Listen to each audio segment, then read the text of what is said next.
An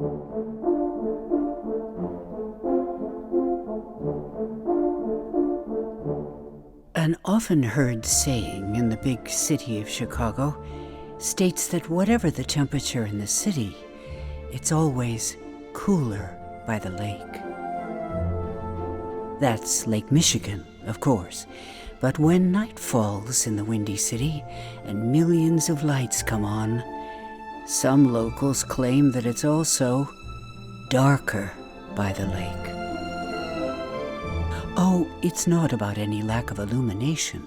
They're referring to the mystifying and spine-chilling occurrences that seem to accompany the night dwellers in that shadowy tract.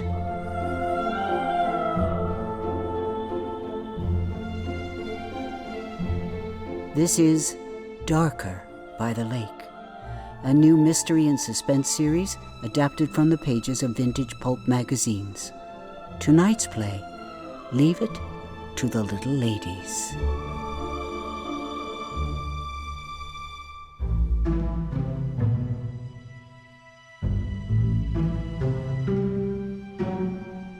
The entrancing Marie Jackson was new to town. She arrived in Chicago with a small traveling bag, a ravishing figure, and a knack for attracting the wrong kind of man. When those men got too fresh, Marie discovered she had another knack for stopping them dead in their tracks. On a misty April day in 1949, veteran Chicago Police Lieutenant Frank Palermo took an unexpected stroll through Marie Jackson's unearthly realm. Palermo had witnessed a lot in his 20 years on the force, but now, as chief of the Homicide Division, the seen-it-all cop was about to catch a glimpse of the unseeable.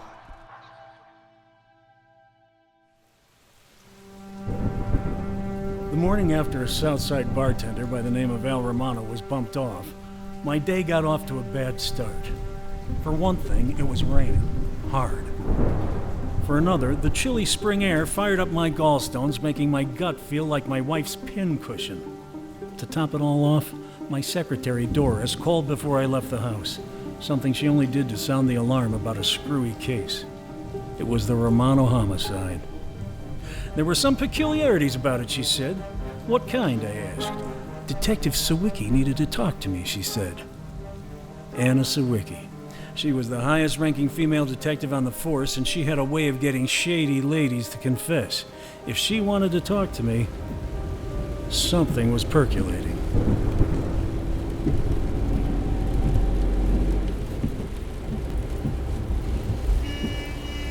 My drive to work was one flooded viaduct after another.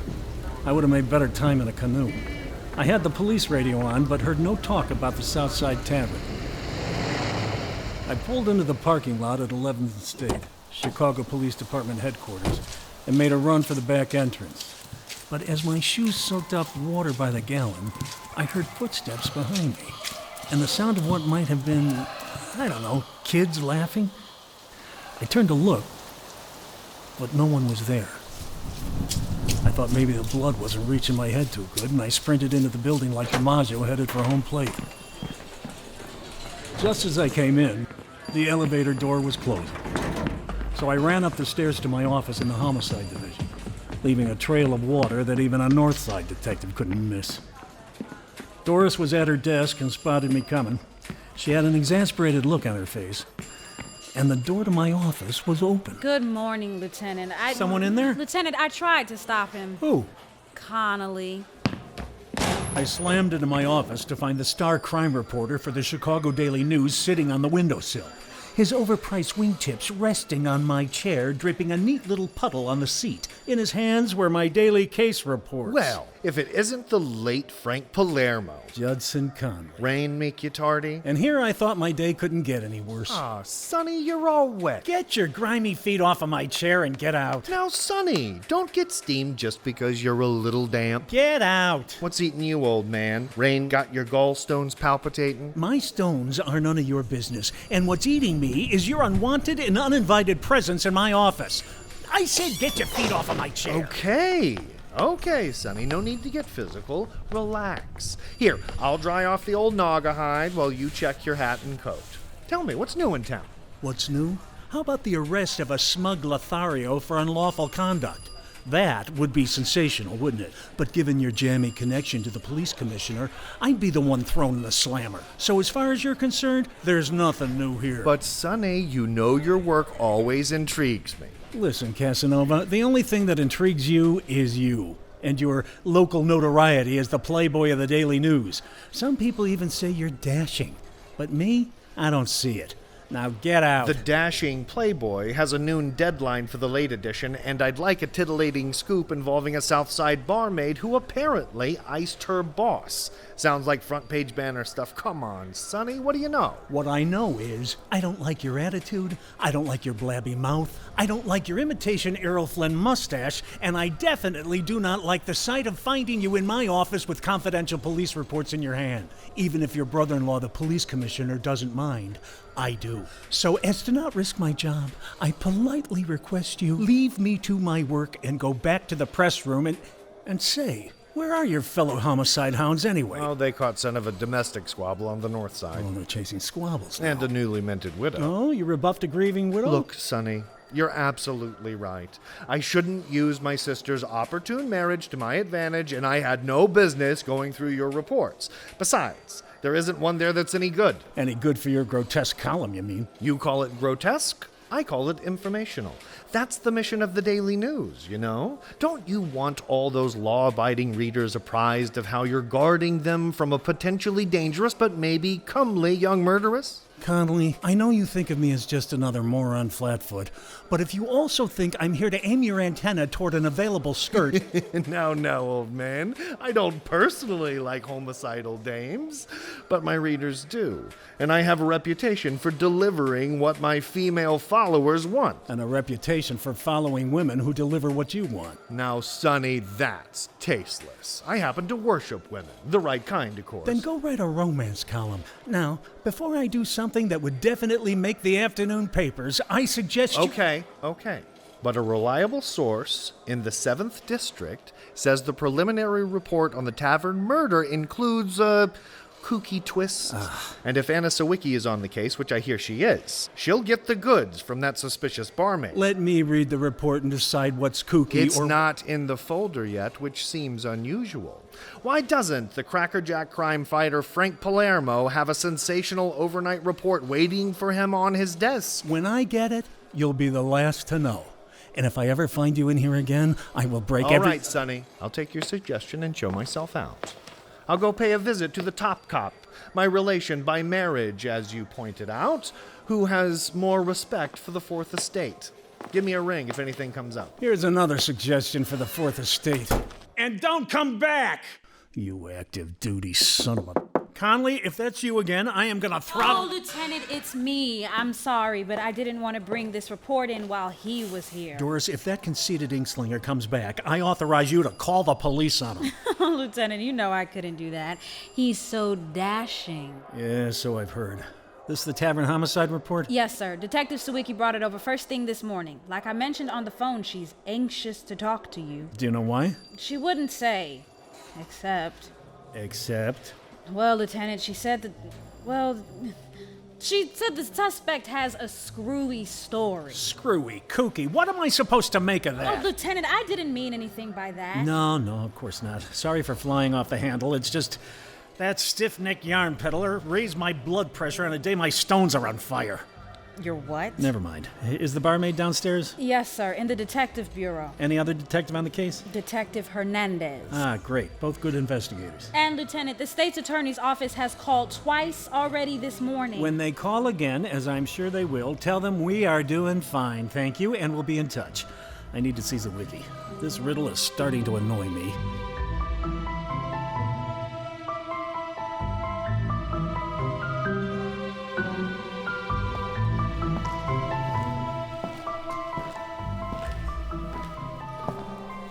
The report from the 7th District said a woman called the station at 11:02 p.m. She didn't give her name. Told the sergeant that the bartender at the Kickback Inn, 1146 East 67th Street, was dead. A couple of radio car boys arrived at 11:16 and found the tavern door open. Inside, a barmaid was calmly sitting at a table. On the floor was a stiff named Alfred Romano, identified as the tavern owner and bartender. Coroner's preliminary observation: skull fracture on back of head from blunt instrument. No weapon found, no signs of robbery, $67 in the cash register. Nothing for me to get excited about, but also nothing about the alleged intrigue I still wasn't privy to.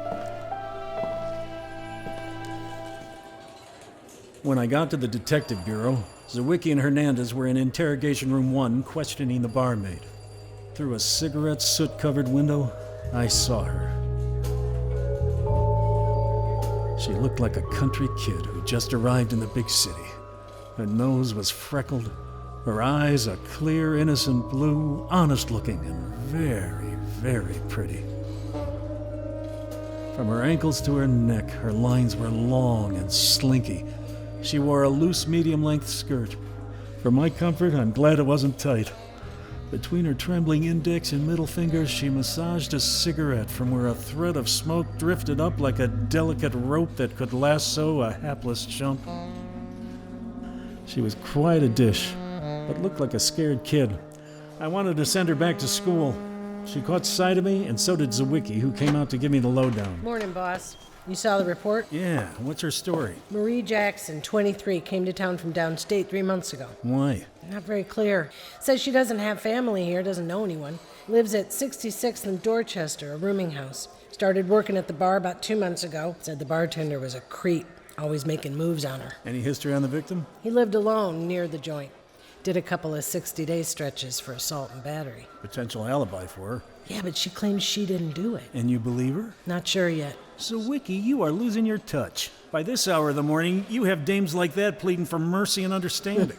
And every now and then I give it to him. Is this one of those now and thens? It might be. See, that's where the story gets crazy. So I'm told, by my secretary and a cut-rate newspaper reporter. I've heard a lot of crazy over the years, Sawicki. Let's have it. Maybe you better talk to her. Is she off her beam? Sounds like she has a history with bad men. But then, yeah, doesn't every woman? What is with you, Sawicki? You seem as soupy as the weather. Okay, let me hear what this waitress is serving. Marie, Lieutenant here wants to ask you a few questions. Just routine, that's all. I told these officers already. Well, young lady, now I'd like you to tell me. It was horrible. Just horrible. Al was so nasty after the customers left and then they came in. Okay. Slow down. Get a hold of yourself. You're from out of town, is that right, Miss Jackson? West Frankfort. Oh, that's way down south, isn't it? Yeah. What brought you to Chicago? Just wanted to change. So you jumped on a train and came to the big city just like that? Yeah. Miss Jackson, Marie, did you come to town to get away from something back in West Frankfort? Maybe a romance gone sour or family troubles? If you were asking if I ran away from home, Mr. Policeman... Really, Miss Jackson? No, that's not... Can't you see I'm all grown up and can go wherever I want? I've been all grown up for a while. Since 7th grade, when my teacher, Miss Hutchison, heard the older boys making crude remarks to me. She said it was because I had grown up too early. She said to pay them no mind, but I couldn't do that. The things they said made me scared and mad, and I couldn't do anything. I hate you! My mother said it was because I was being suggestive and that I showed off in front of them. But that wasn't true. So I yelled at the boys to stop, but it made them laugh, and I wish them dead. Why would you die? But I've never done anything wrong, if that's what you're thinking. I only hoped they would die. And I know it's a horrible thing to hope for. Even some of the old, filthy men in town said ignorant things, too. And then, a few months ago, as I was walking home,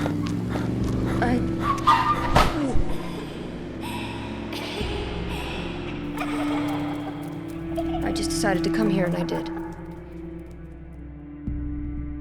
I see.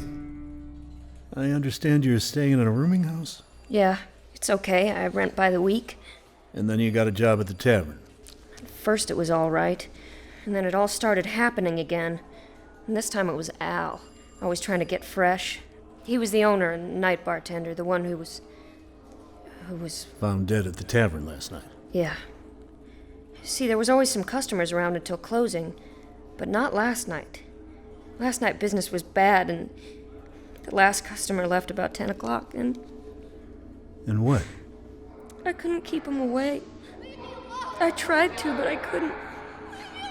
Finally, I ran back in the storeroom and closed the door, and He what? he locked me in, and he told me he wouldn't let me out until I decided to be agreeable. He was horrible. So what did you do? I just stayed in there. And after a while, I heard some noise, kind of a scuffle near the bar. There was some laughing, and then a thump, and then it ended. I didn't hear Al walking around, so I peeked out. But you said you were locked in. Did you have a key? No, of course not. Only Al had a key. Then how did you get out of the storeroom? Why, they unlocked the door, I guess. They? Who's they? The ones who killed him? So now we have, a couple of men? No, it was women. Ladies. A group of them. 5 or 6. Oh, boy! Connolly, who let you down here? Throw him the hell out! Easy there, kids. I have the okay from the big boss. Besides, I have to run soon. It's getting close to noon. I swear, Connolly, the commissioner's going to be attending a family funeral if you don't... Relax, Sonny. I'll just stay here in the doorway, quiet as a church mouse. Miss Jackson, forgive me, as you were saying? Just ignore that nuisance, Miss Jackson, and go on with your story. He seems familiar. Maybe you've read the Connolly Chronicles and the Daily... He's a notorious man about town, Miss Jackson. Maybe you've met him. I don't think so. There's something about him. There certainly is, and it eventually goes away. Getting back to your story, Miss Jackson, a group of women, they came into the tavern, hit Al over the head and killed him, unlocked the storeroom without even knowing you were in there, and then left. They didn't clout the register or do another blessed thing. That doesn't sound very logical, does it, Miss Jackson? Unless you put someone up to it. I don't know anyone here. Why don't you tell the truth then? I did tell you the truth. Except Oh, except? I just didn't explain who they were. Well, now we're getting someplace. Who were they? It was the little ladies that helped me. So you do know them? I don't know them. What do you mean you don't? You said they help you. What do they look like? I don't know. I've never seen them, but whenever I need help, they come. If you don't see them, how do you know who they are? I hear them laughing, and sometimes I can hear them running around in their bare feet. Miss Jackson, what did you do when you came out of the storeroom? Saw Al lying there. I knew he was dead, so I called the police, and then I just sat there and waited for them to come. Look, Miss Jackson, even if you did kill him, it was probably self-defense and you won't be brought to trial. So why don't you just tell me the truth? But I didn't kill him. I swear I'm telling the truth. Is that all you have to say? Oh, boy, that's all I need to hear. See you in the afternoon paper, boys and ladies. Connolly, you son of a... Can I go home now? Not just yet, Miss Jackson. Maybe later. You try to calm down. Hernandez, get her something to eat. Sure, Lieutenant. Sawicki, you come with me. Sawicki, for the love of Yes, Pete, sir, get but Doc Riordan to talk to her this afternoon. See if her wiring's rusted. Yes, sir. But, Lieutenant, What is it, Sawicki? she told us before you came down that the little ladies have saved her 2 other times. I don't care how many times. I don't buy it. She remains the main suspect, and we're proceeding with that unless you turn up another suspect, or the sewing circle. I just thought you'd want to Wanna what? hear about those other times. I took her statement. That dame even got you believing in her bedtime fable. Okay, go ahead. Once upon a time... The first time, she said, was about 6 months ago in her home of West Frankfort, Illinois. She was walking home alone when a man jumped out at her. She took off and he ran after her. Then she heard the sound of little footsteps and laughing. And when she looked back, the man was stretched out in the street. Next day, it was reported in the newspaper that he was killed. The second time was on the train to Chicago when some drunk tried to corner her in the club car. She was a little vague about this one, but she says she heard the laughing and the footsteps again, and the man disappeared while the train was speeding somewhere around Paxton, Illinois.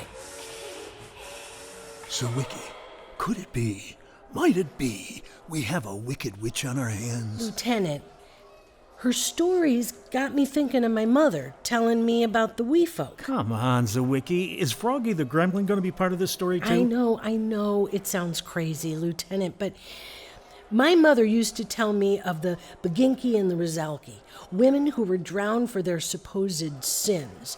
And they wander the earth as spirits, getting revenge on men who mistreat women. I'm sorry, Lieutenant, but Marie's stories, well, they just sounded kind of familiar. Sawicki, I can't ever remember you being made all muzzy by a suspect, and I hope it's just a passing case of nostalgia. Might be, boss, but you might not want to tempt those little ladies. Sawicki, stop that. Now, see if she has anything new to say after a sandwich and coffee, and eat something yourself to bring you back to your senses. You have our boys canvassing the neighborhood around the tavern? Yeah, but so far nothing. Crime lamp turn up anything? Nothing, boss. No weapon, no blood. Give the dame a little more time. Then let's go down there. Sure, Lieutenant. This may be hard to believe, Sawicki, but I've never been to a fairy tale crime scene.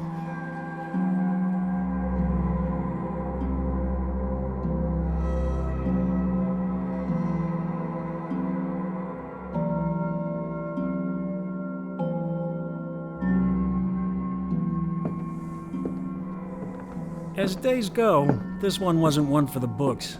Yet. But if some little ladies magically turned up, it sure would be.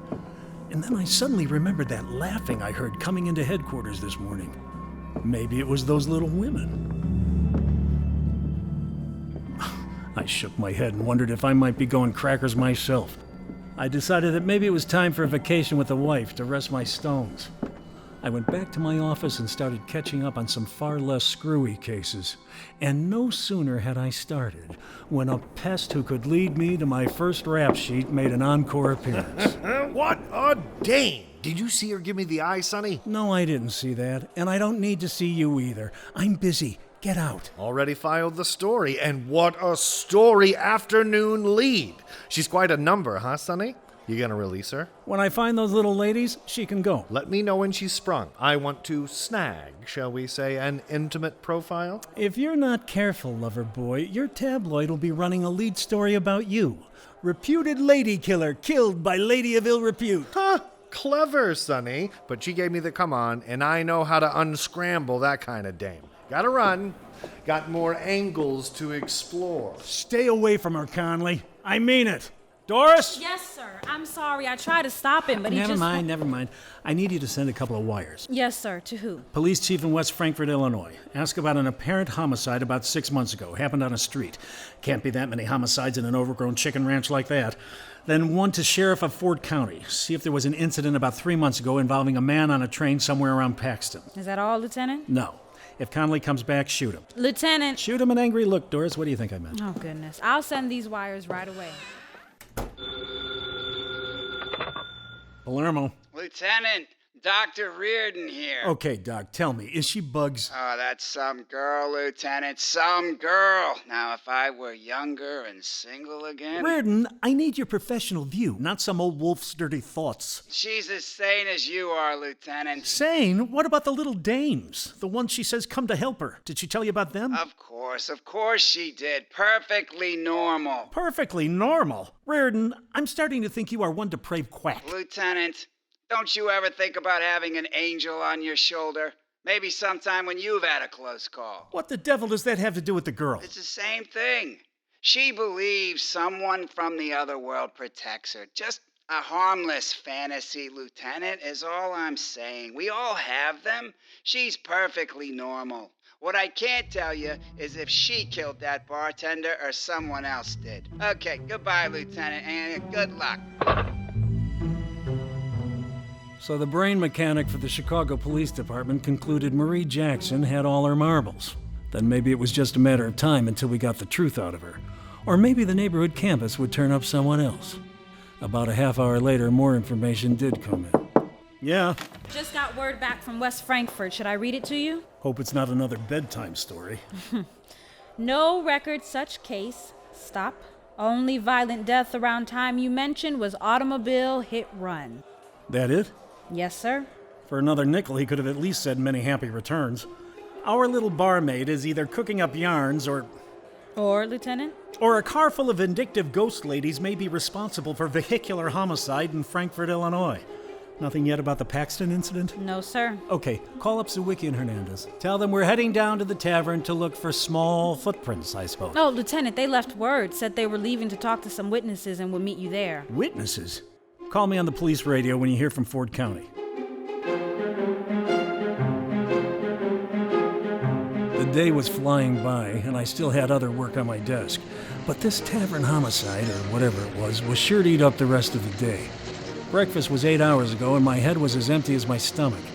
I needed a sandwich, a beer, and dry shoes. The rain had let up, and I drove to 66th Street, only to find Dorchester blocked off. Fresh concrete just poured. So I parked and walked the extra block. The humidity was through the roof, and a fog started coming in off the lake, making it seem darker than it usually was at 5 o'clock. As I approached the tavern, gawkers were all around the joint, and Hernandez was talking to a couple of them. He saw me and came over to give me the latest. Those two say they were parked right across the street from 10 o'clock on last night until the district squad showed up. Were they too busy to see anything? No, they said the neighborhood was quiet and nobody came out of that tavern. Not a soul. Well, that just about ties it. I guess so. But there's one thing, Lieutenant. Yeah? Those little ladies, they wouldn't be able to see them anyway. They're invisible. Hernandez, what is the matter with you? You been talking to Sawicki's mother? No, boss. Just reading the afternoon daily news. Heck of a headline. Tavern wolf rubbed out by barmaid's lady gang. Don't believe everything you read in the papers, especially if Connolly wrote it. Where's Sawicki? Sawicki? Over here, boss, at the car. Doris on the radio for you. Coming. Hernandez, the dame say anything else after I left? Nothing new.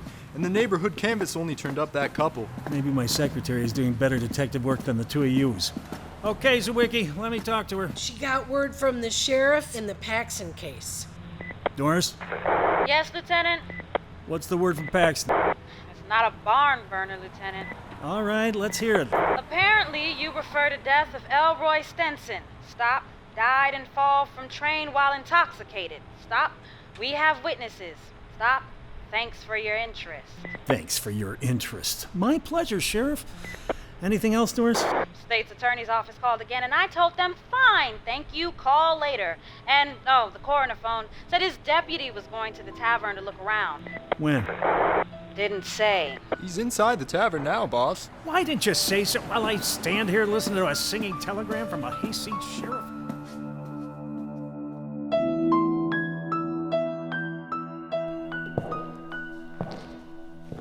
The tavern was one of those old neighborhood joints that probably hadn't seen a good cleaning since before Prohibition.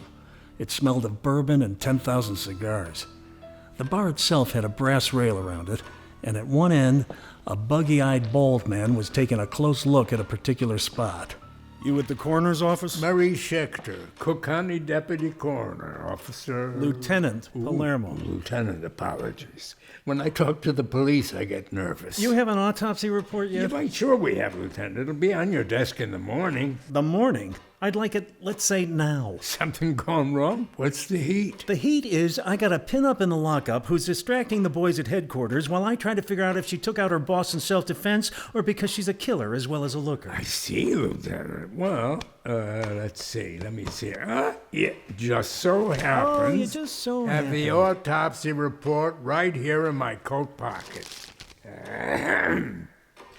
Alfred Romano, male, age 37, 5'10", 170 pounds, no contusions, no lacerations, slight caudal fracture, likely post-mortem. Cause of death, myocardial infarction. Infarction? The guy's ticker failed? Yeah, that's right. Heart failure, Lieutenant. When his gusto gave out, he fell. Probably bumped his noggin at this very spot that's dented on the rail. Wait a minute. That whack on the head didn't kill him? No bleeding at all there, Lieutenant. Didn't even break the skin. Probably wouldn't have been fatal anyway. He died of a natural cause. He was 37. Kind of young for heart failure, isn't it? It happens, Lieutenant. Might have been a family condition. Something like high blood pressure or a big scare has been known to take a man out. Even one that age. Well, supper's waiting. Oh, and I still have to get to the bank. Used to be a Northwest Federal. It was there, all right. A slight dent at the end of the brass rail that just might have been made by a head that was dead as it fell. I walked over to the storeroom where Marie says she was locked in, and everything seemed orderly there. No key in the lock, no blood on the floor, nothing broken, and no murder weapon to speak of. And with no evidence of homicide, we unsealed the tavern.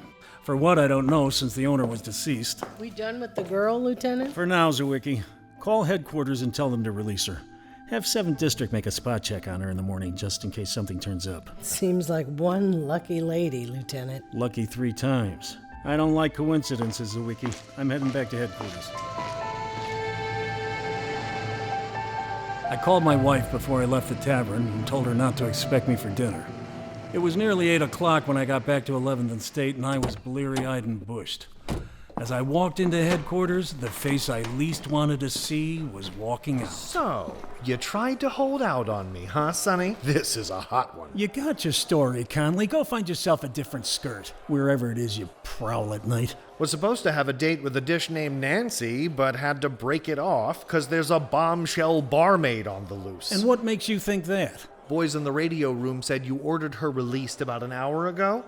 The police department is even being real gallant and driving her to a rooming house at, let's see here, 6692 South Dorchester. Listen, you egotistical cuss. I don't care who you know. I will order you arrested if you're seen in her vicinity. Can't arrest the press for taking a stroll on the public way, and you should know you can't hold out on the intrepid Judson Truman Connolly. See you in the morning edition, Sonny. As Connolly disappeared into the dark, I had had enough of him and the mystery surrounding Marie Jackson. I was hungry and achy, so I called it a night and went to my car. I sat there for a few minutes with the police radio on when suddenly the desk signaled a code 62. A body found unresponsive, 67th and Dorchester, the location of the Kickback Tavern and near Marie's rooming house. It couldn't be. Not again. I raced back down to the scene, this time pulling up on 67th Street. The intersection was blocked off by a couple of patrol cars, and some beat cops were holding back another crowd of rubberneckers. I saw Sawicki just beyond the spectators. Sawicki, what's going on? Oh, you're not gonna believe it, boss. Does it involve Marie Jackson? Oh, could be, but we went looking for her, and her landlady said she packed up and left, saying she was going back home. What about the body on the street? Taken to the hospital, unconscious but alive. No signs of trauma. But, boss. What? What is it? It was Judd Connolly. Connolly? And, boss, there's something else. In the street, over there on Dorchester, prints in the new concrete. Little footprints. What do you mean, little footprints? Boss, just go see for yourself. At first, I thought Sawicki was pulling a fast one, which was unlike her, especially at a time like this. But I went to take a look. An officer had a flashlight aimed at the spot where little footprints were indeed in the pavement poured earlier that day. Sawicki came up behind me. Sure are dainty, aren't they? They could be from kids that ran through there. Yeah, but there's no prints leading from the fresh cement. Kind of strange, huh? Sawicki, for the love of Pete, stop that. You want us to put out an APB on Marie Jackson? No, just let her go. Tell 7th District to call off the spot check. Have the officers look around the neighborhood. And You want we should search for some little ladies? What I know, Sawicki, is I've had enough superstition for one day. Okay, Lieutenant. But you know, someday I would love for you to meet my mother.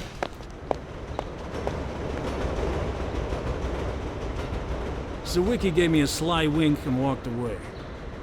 And I stood there pondering the crazy idea of ladies from the hereafter settling scores with men in the here and now. After a couple, 2-3 more seconds, I strolled up Dorchester and found a phone booth where no one could hear me. The ward engineer for that district, Pete Miller, was one of my high school buddies. It was getting late, but I gave him a call. And by the sound of it, got him out of bed. Hello? Pete, it's Frank Palermo. Oh, hi, Frank. What's up? An emergency? No. Sorry to call so late, but just wondering, you repaved Dorchester between 66th and 67th? Yeah, that's right. We couldn't pour it until this afternoon account of the rain.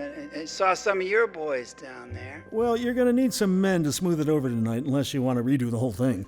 Why? What's the matter? I was down here following up on that case you saw my boys on, and it looks like a bunch of,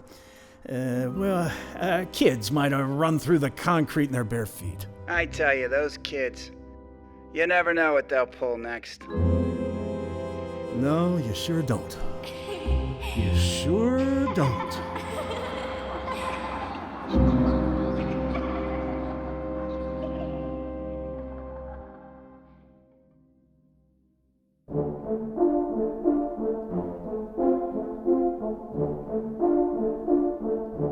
You've been listening to Leave It to the Little Ladies, an audio play adapted from a short story by Philip Weck, originally published in the August 1949 issue of Dime Mystery Magazine.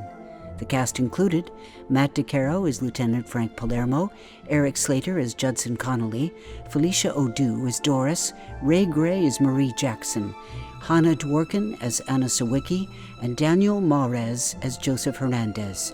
In the roles of Dr. Riordan and Pete Miller was Sean Cooper. And a very special guest appearance by Mike Nussbaum as Marie Schechter. Co-executive producer and casting by Marc Grapey. Additional casting by Henry Godinez. The music was by Kai Engel, Raphael Crux, and Hakeem Behrens. Vocal sound effects by AIM. Special thanks to Barbara Gutman. Leave It to the Little Ladies was produced, written, and directed by Eddie Arruza, in conjunction with SAG-AFTRA and by arrangement with Steeger Properties. This is Linda Kimbrough speaking. Join us next time for another tale of mystery and suspense from the city of a million lights, where after sunset it's darker by the lake.